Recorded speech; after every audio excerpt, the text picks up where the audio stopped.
What does it do, YouTube?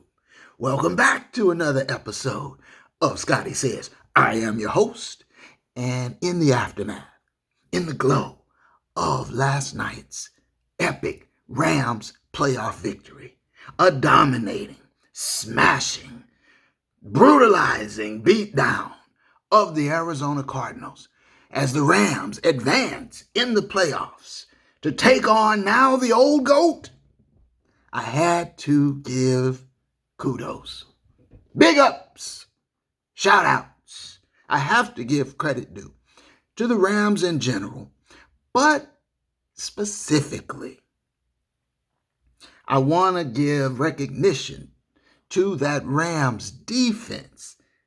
They had an historic night against the Arizona Cardinals.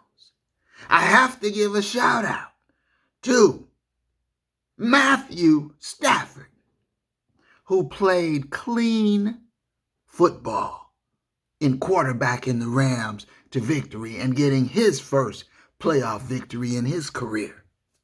I have to give a shout out to Cam Akers, who made his return and his presence felt coming back from that Achilles, which was supposed to have ended his season. And look at him now in the playoffs, balling. I have to give shouts out to the wide receiver core. Of course, Cooper Kupp, and in particular, OBJ, Sticky Fingers, balling out, making their presence felt. But more than anyone else, more than anybody or anything else, I must give credit. I must give big ups to Sean the Boy Wonder McVay. Bravo, sir. Bravo. Bravissimo. Just exceptional play calling. It was a display of poise and control and patience and maturity.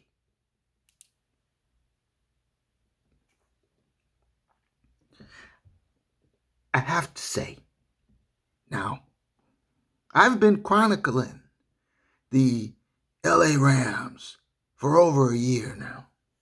And I hope you've seen some of these past videos, specifically, in particular, these last few videos. Now, 2 weeks ago, after that near escape in Baltimore, I gave Mr. McWonder a recipe to defeat the hated San Francisco 49ers. I gave him a formula because I felt that at this point in time, he could use a little extra help because he's been struggling with the Niners, you see. And this was a big game coming up now. It was for the division and to eliminate the Niners out of the playoffs and to break that nasty 0-5 streak against Papa for the Shanahan. You see. And so I understood how big of a game the Niners game was. So I came on here, go back and check the video. And I gave Mr. McGenius a formula, a recipe to defeat the Niners. And it was a simple formula, but it was one that required resolve, discipline. It would require a change from the patterns that I've seen Mr. McWonder fall into over the course of a long 17-game season. And so I spelled it out clear and plain, the recipe for victory against San Francisco. And Mr. McWonder came up short now. Shorty as a shorty. Okay? And he wasn't short by much, but he was short on both counts because it was a very simple, it was a two-pronged formula.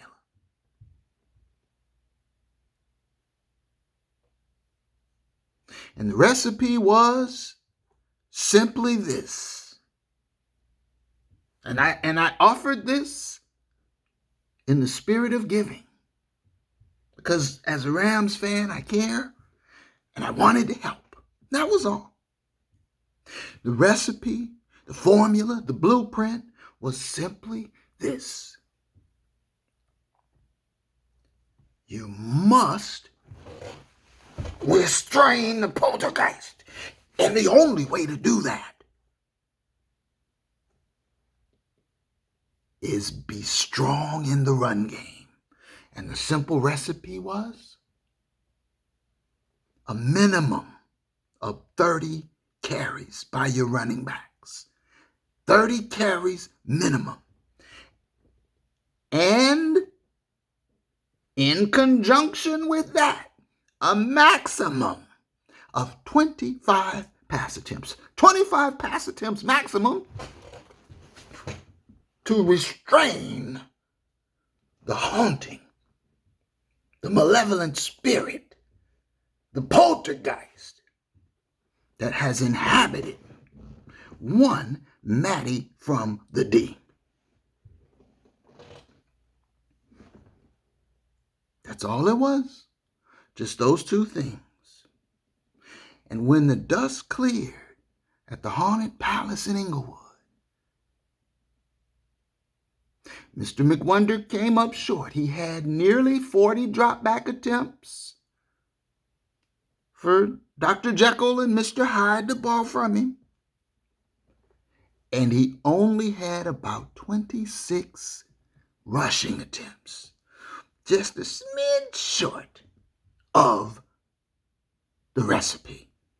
But it's like with any recipe. You got to have the temperature right. You got to have the time right. You need just the right amount of ingredients. You've got to follow the recipe. See, when you start deviating, when you put it on 320 instead of 475, when you put too much sugar instead of baking soda or what have you, you screw up that pie, see?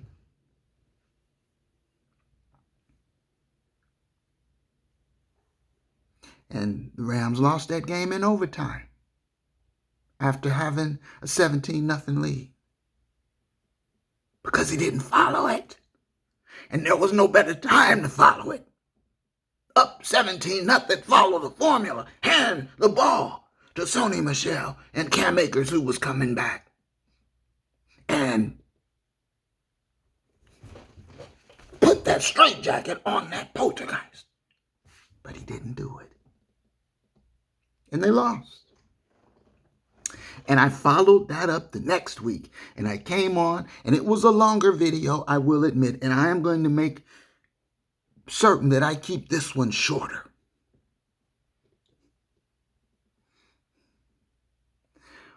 But I followed that up after the San Francisco loss, before the Arizona victory, and I predicted that Arizona would go down to defeat against the Rams. In fact, I predicted all those games. I went undefeated in my game predictions over Super Wild Card weekend, right? But these were the easy ones, because I pretty much just went with all the home teams, except I knew them damn Cowboys was going to take a L. I knew it. But all the experts out there, see, they're picking the Cowboys. Cowboys. By the way, as an aside, on a lot of these shows, I can barely get Rams coverage, a team that has advanced, because I have to hear about all of this Cowboy meltdown debriefing and the aftermath and the postseason and what does Stephen Jones think. I don't give a damn about them damn Cowboys. They're awful. And I told you guys this back week 3. I didn't believe in them one little bit. And again, I was right. So I picked the Niners to go down there and upset them, which really wasn't an upset to me, even though a lot of the experts picked them, and they're out. So, okay, I digress. I went 6-0, But this time, these games are tougher to pick. And this time I'm going out on a limb with my picks, and I'm going to put those down. So stick around to the end. I'm going to give you my predictions for this upcoming division weekend. All right. Now, the point I want to make is that after the San Francisco loss, I came back on and I beseeched Mr. McWonder. I implored him. I gave an impassioned plea. Go back, check the video. Throw me one of these for some of these past videos, okay? But what I'm saying to you is nothing new. I'm not coming to you based on hindsight. I'm telling you, in the moment, weeks ago, I had these concerns. And so I asked Mr. McWonder, after that San Francisco 49ers loss, to again recalibrate, look at the last video. And I believe Mr. McWonder is subscribing. I don't know how he's doing it. He's got an aliens. I don't know what he's doing, but I think he's listening. Because what I saw this week against Arizona was exactly what I've been calling for. Scotty's winning formula. I asked for, and we're going to get to game analysis a little later, and we'll keep that shorter as well. But I asked for minimum 30 carries by your running backs. He eclipsed that number. I asked for a maximum 25 pass attempts. He kept it under that threshold. In fact, Matthew Stafford had 17 pass attempts. 17! That's winning football. That's the formula, sir. You found it. Kudos to you. Now, this is the key. This is the key to this video, because now the end is in sight, see? We can see the finish line. Follow this blueprint, sir. Mr. McWonder, follow this formula. Follow this recipe. And you'll get to where you want to get to. There are those in the media, sir, who will suggest to you that against Tampa Bay, you need to chuck the ball all around the yard, see, to try to outduel, to outgun the old GOAT. No, sir. No. Don't listen to those voices. Those people are not your friends. They probably want to see you fail. I, on the other hand, want nothing but the best for you. And so, by all means, continue to curtail your instinct to chuck it. And by doing so, by keeping Matthew Stafford's pass attempts under 25, by keeping the number of carries to a minimum of 30. You want a minimum of 30 carries by your backs. By doing this, sir, you will defeat the old GOAT in Tampa Bay and advance to the championship game. So, if you play this way, you will win anywhere you play against any team left in the tournament. Scotty says, you straight jacketed that Poltergeist. And with the help of that defense flying around and hitting like it was hitting, you put the straight jacket around Kyler Murray, and the Poltergeist spirit infested him. I saw it with my own eyes, a Poltergeist strike from Kyler Murray. The Rams are 7-0 when Matthew Stafford does not throw an interception this year. They're 6-5 when he does, see? So when that Poltergeist hits, it's a toss-up whether you're going to win that game. And if he throws a couple of them, oh, buddy, bravo. Let's get to the game analysis very quickly. Now, the Rams defense had a recurring theme, 3 and outs in the first half. In fact, the Cardinals' first 8 possessions, they were all 3 and outs or either interceptions. That's how they ended. So the defense was hitting on all cylinders, and I do mean hitting, okay? And after an opening Cardinals 3 and out, the Rams got the ball in on the first play. On the Rams' first play of their first possession from their 20, Sony Michel, 35 yards. And I'm thinking, now this is going to be a nice night. I like that. This is setting up real nice right off the bat. A 3 and out by the D, a gash for big yardage by the running back. This is what I'm talking about. The next play was play action. See, a little pass to Cooper Kupp in the flat, but it's working off that run. And that's what I'm imploring McGenius to employ. Set up your passing game off the success of your run game. And that's exactly what we saw against Arizona. So, one beautiful thing I can report is I barely saw the whole night, a few times, latter part of the game, but I barely saw that infernal empty backfield shotgun formation that McGenius had become quite fond of employing. And I felt dread every time I saw it. And I'm happy to say, again, I think that the coach is listening because I barely saw it. When they went to shotgun, they kept a running back there with Matty. And they ran out of the gun. That's the other thing I've been saying. If you're going to have the back there in the gun, you've got to run out of that formation sometimes to give the D something to think about. And they ran out of the gun repeatedly against Arizona. Thank you for watching, Mr. McGenius. I'm going to say thank you. I'm going to say congratulations. And I'm going to say you're welcome all at the same time. So I'm happy that I'm not seeing that infernal empty backfield that invites in the unspeakable one. So, out of the shotgun, the running back's back there. The threat of the run is real. They've been running out of the gun.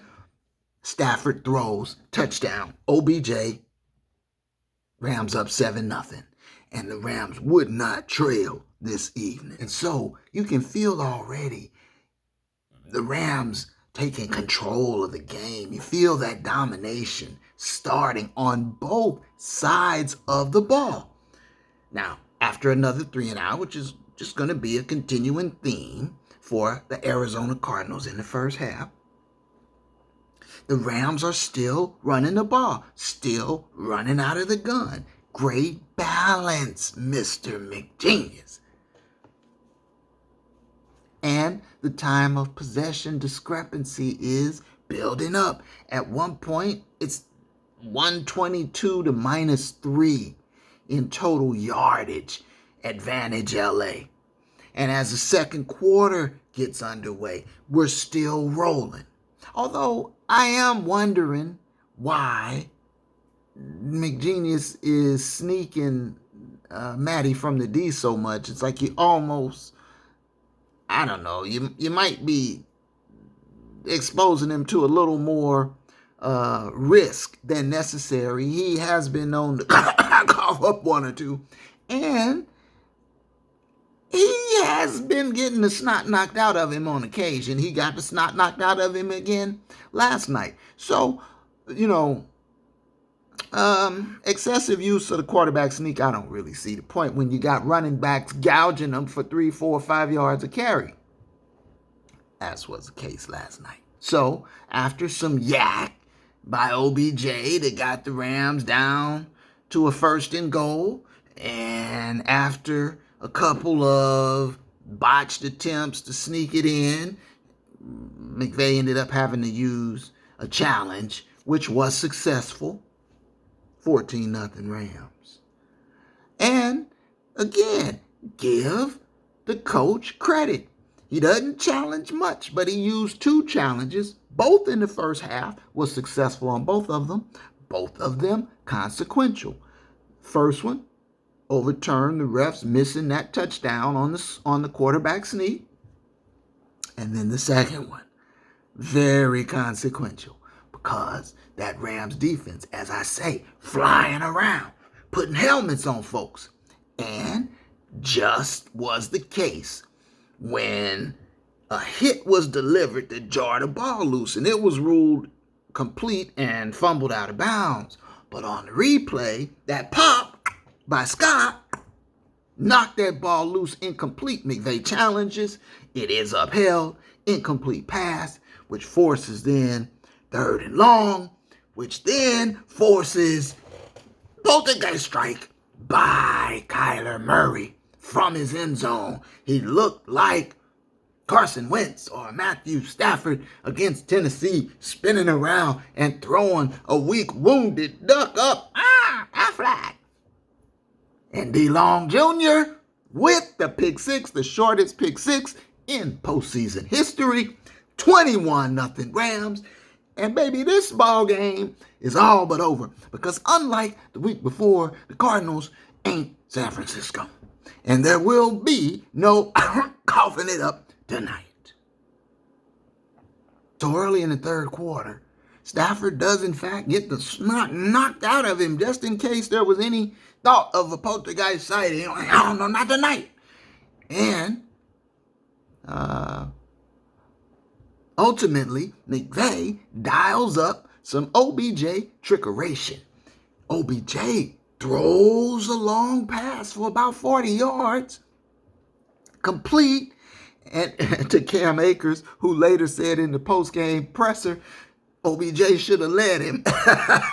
Cooper Kupp, touchdown, 28-0. The Gridbirds didn't run their first play in Rams territory until the 3rd quarter. Okay, that's how dominant that defense actually was. That defense did not allow a single 3rd down conversion. Arizona was 0 for 9 on 3rd down attempt. The Gridbirds were held to under 200 yards total offense. Following an Arizona score to make it 28-8. Cam Akers running hard, truck Buda Baker. I mean, Molly whopped him, and it was a clean football play, just hardcore running. That's fresh legs. This is a guy who's back and ready to ball, Cam Akers. And hopefully, wishing all the best for Buda Baker, because they had to cart him out on a stretcher after that. Final score, LA Rams, 34. Arizona Cardinals, 11. A dominating performance in Game 1 of the playoffs as the Rams advance and the Cardinals go home. Now, again, the key to it all, Matthew Stafford.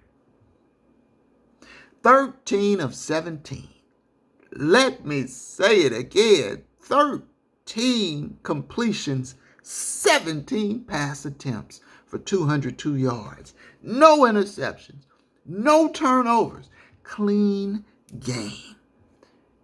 Kudos to Sean McVay. Beside the 17 pass attempts, there was 1 sack, and there was 1 additional pass, OBJ, to Cam Akers. So 20 dropbacks, not including penalties. That is the winning formula. Don't let them lull you into thinking you need to get into an aerial war with the old goat Brady. Don't let them seduce you into thinking you need to try to drop back Stafford empty shotgun and sling it and chuck it down in Tampa Bay. That would be a grievous error, sir. Follow this formula all the way to the Super Bowl at the Palace. In the case of Matthew Stafford, less is more. Now, like a good convert, it's important that you don't backslide, Mr. McWonder. Don't be a backslider. Now you have converted to the temple of balance and fundamental ground game principles. Don't backslide now. Don't go down to Tampa Bay and go empty backfield shotgun and want to chuck it all around. That would be bird brain behavior. And we don't want that. We want to win, Mr. McWonder, and we can win. And I believe we will win. Just follow the recipe.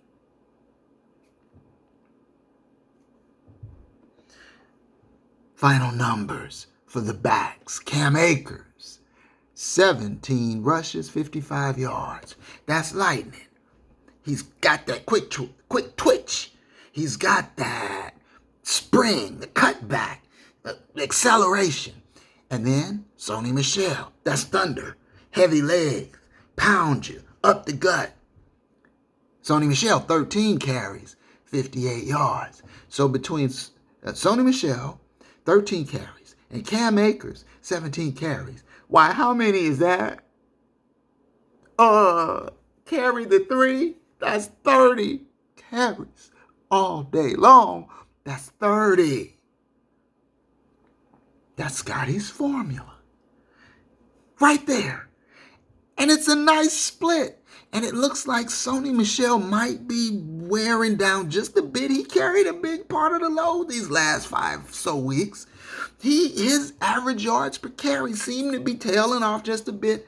But perfect timing. Look who it is. Cam Akers is back. And he's got that spring in his step. And he's trucking people. And his average yards per carry is rising. So it's a nice split and balance you have.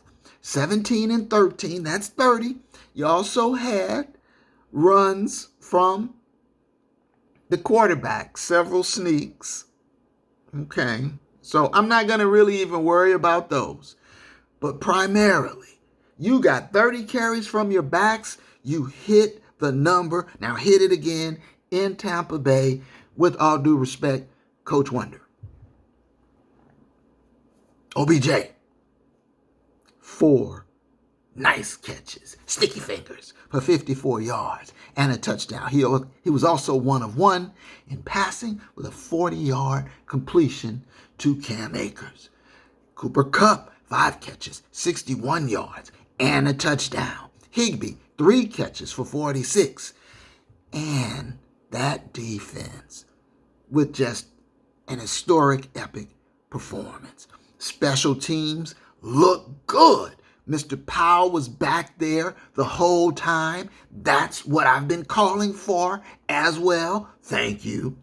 Now, on the injury note, Mr. Powell was banged up a little bit with the ribs. Word is, as of this recording, he will be good to go in Tampa Bay. All right. I promised I'd keep this one shorter. Let me just say, that Rams defense, it has been like the quarterback play, a little up and down, a little erratic. Some weeks they're gouged and they look ineffective and feckless. Other weeks, like last night, dominant, strong and powerful, roaring like the lion. Rah!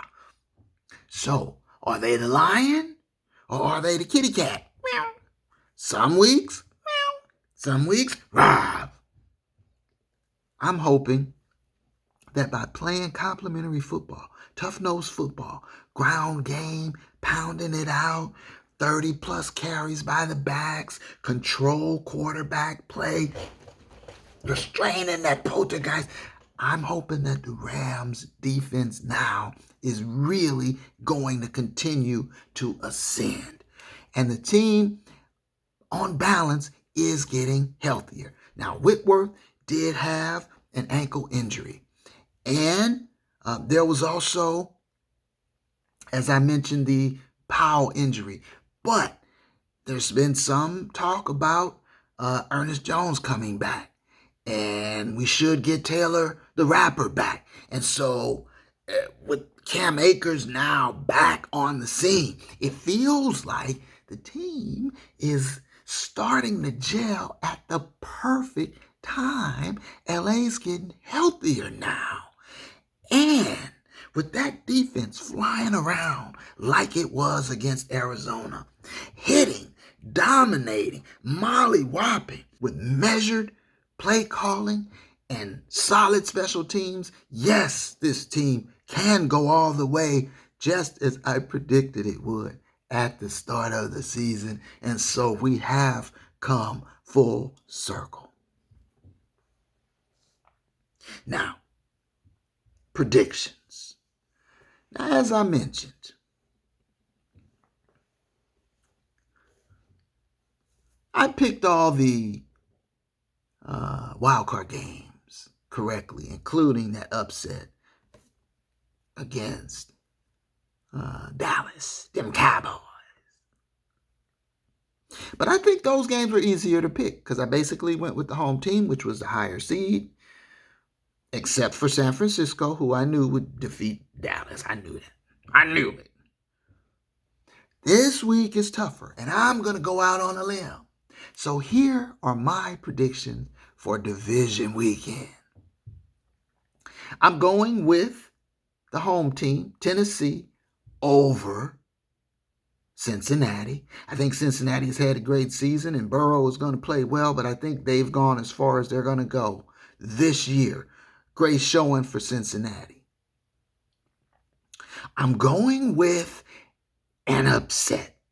I'm picking the San Francisco 49ers to go into Lambeau, the frozen tundra, and defeat the Packers. Because you know what? As well as they've played all season, and as much hype as they get, and as much as Aaron is the darling of the NFL and he's a great quarterback, I'm just not 100% convinced. I don't believe in Green Bay. I do not believe Green Bay will win a championship this year. I don't think they'll win one with Aaron Rodgers. And so, I'm predicting an upset. The 49ers, them damn Niners, are going to go into Green Bay and upset them. And so I'm picking the Pack to go down to defeat at home against San Fran. And then we get to Sunday's games. Well, the first game, that's our game, the big game. The Rams against the Bucks. The old GOAT versus Matty from the D. And I believe if Coach McGenius follows our simple formula, the recipe I've outlined for him, if he follows the blueprint, the Rams will upset Tampa Bay and send the old GOAT off to an early vacation. No repeat for Tampa Bay or the GOAT this year. Rams defeat Tampa. And then the final game. Again, I'm going to go with the upset, and I'm going to go with Buffalo over Kansas City. And I know I like KC. I like Mahomes. I've seen enough of KC with the up and down play to think that a good team who plays with resolve and conviction and belief can defeat them. And I believe Buffalo is playing with that kind of conviction, and they've already beat them once this year, just like the Rams have already beat Tampa once this year. I think that will be yet another upset. So I'm going with 3 upsets out of the 4 games this week, 3 road teams. So I know these picks are a lot riskier, but hey, it's a combination of head and heart, and I'm going with my vibe. And then what I ultimately think would transpire from there would be an NFC West rematch in the championship game. San Francisco coming back to SoFi against the Rams. Winner goes to the Super Bowl. Now remember, the Rams were in the Super Bowl in 2018, and them damn Niners were in the Super Bowl in 2019. So these are actually two of the last three Super Bowl participants. The NFC West is the best division in football, so it should not shock or surprise anyone that two teams from that division end up playing each other in the championship game. So that's what I'm thinking, and I think finally, in this, the brightest spotlight in the crucible, I think this is where the Rams finally will get their ultimate revenge against Father Shanahan and defeat the hated Niners and advance to the Super Bowl against either Buffalo or maybe a rematch of the Rams' only Super Bowl victory, Rams, Tennessee. Either way, we will continue to monitor the goings-on at the Palace in Inglewood, known as SoFi. In the meantime, throw me one of these. Leave me a comment. Let me know what you think. Who you picking? Who you got? Are you going with the experts? Are you going with Sniff and Freeland and the formula? Huh? Tampa Bay, big-time O-line issues right now, and the Rams can pressure with the front four.